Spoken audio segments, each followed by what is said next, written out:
title is called The Alternate Multiple Short Lives of Neubit McClark. By me, David Scheier. Yes.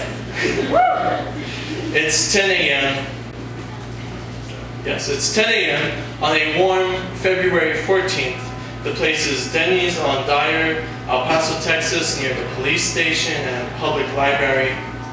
Neubit McClark, a dishwasher slash host slash busboy, wears his black collared green Denny's uniform, red suspenders, holding his black dickies up, brown loafers on his feet with dried mud on the tips of his shoes from walking to work through the desert near Suyong Park and Dyer Street.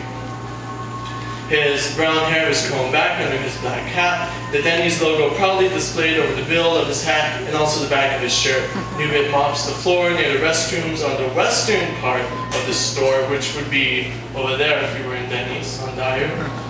He makes notice of the small station numbers on the edge of the booths while he mops. An elderly woman with skin like crumpled onion paper asks him if he wouldn't mind not mopping while she ate. Please, she adds.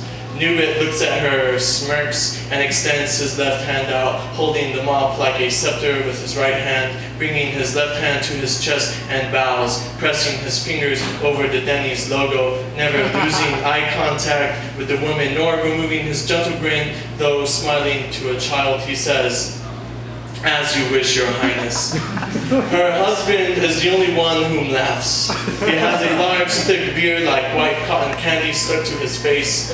Neubit steps back, pushing his mop bucket to the floor behind him as he steps on the wet, soapy mopped head. Slipping with his left foot, he stumbles with his other foot, sliding where he just mopped, hitting his head on the bar counter corner. Just before he hits the back of his head on the triangular killer, he looks out the huge windows across from him, which would be much bigger than this. And he looks out past these windows across from him, which overlooks South Dyer, where he sees gravel moats around crimson brick houses across the street and a foreign auto part shop that never seems to be open. On the windows are streaks of brown like film and bird shit. Lots of bird shit. And on one thumb-sized bird stool, like white melted hands, are red string streets.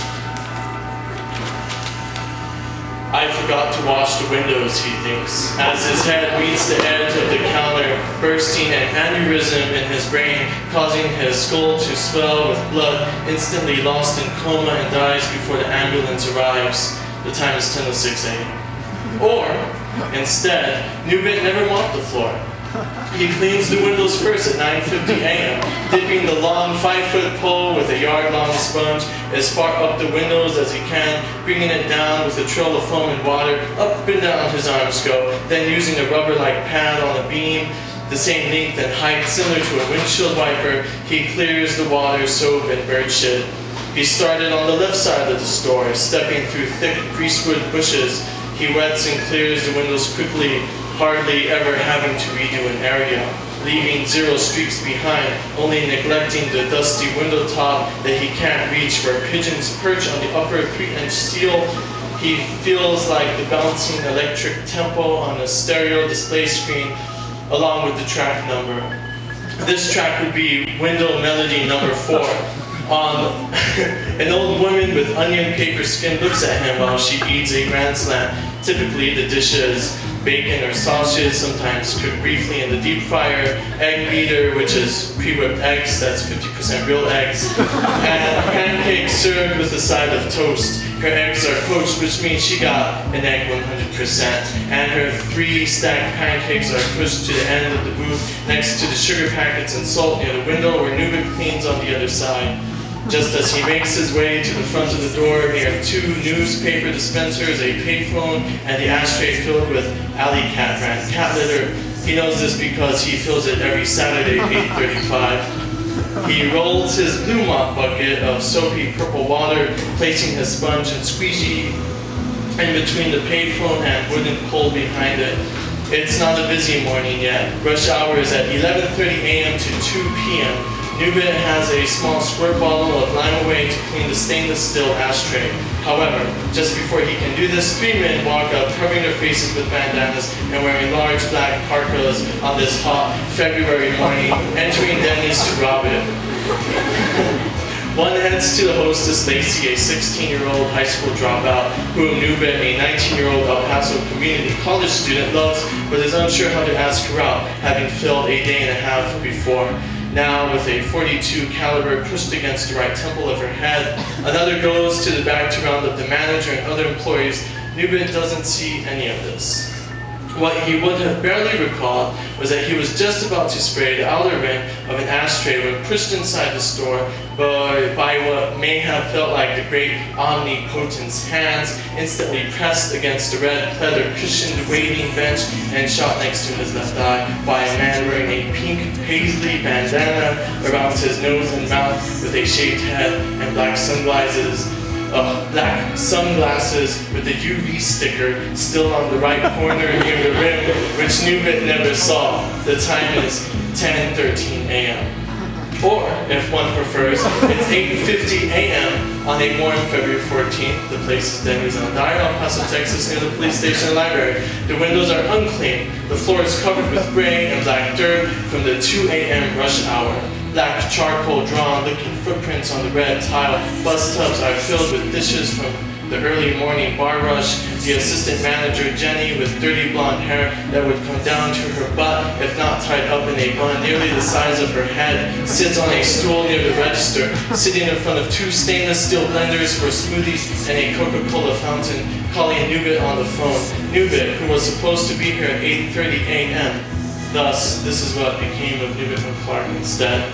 At 7:20, Neubit McClark was walking down Dyer, not far from Ciro's, near the Circle K, which is across the street from Kmart. The sun was just on the rise, making the eastern sky look like a banana peach smoothie. Mostly it was still dark when Neubit walked. Alone in the cool air, which was slowly warming up, he looked to the west as a full moon was vanishing forever behind the Franklin Mountains. He could hear a car honking, but couldn't see any cars at all on the streets. But quickly, as though jumped from another dimension, a car came swerving down Dyer through all 3 lanes. The driver honked long, then short and rapidly. As the car approached him, it hit the curb near the Super Lodge Motel, then back onto the street. Neubit stood with his hands in his pockets. In the right pocket, his forefinger and thumb played with 2 quarters that he found on his way to work on Hondo Pass, near his apartment. The car swerved back toward Neubit, and the honking almost disappeared as 1,000,003 thoughts rushed through his head all at once, none of them in regards to life or death. As he thought of things like, what could he possibly buy with 50 cents? He had a clear view of a stout woman with curly hair, red lipstick, and eyes open as though invisible fingers held her eyelids up.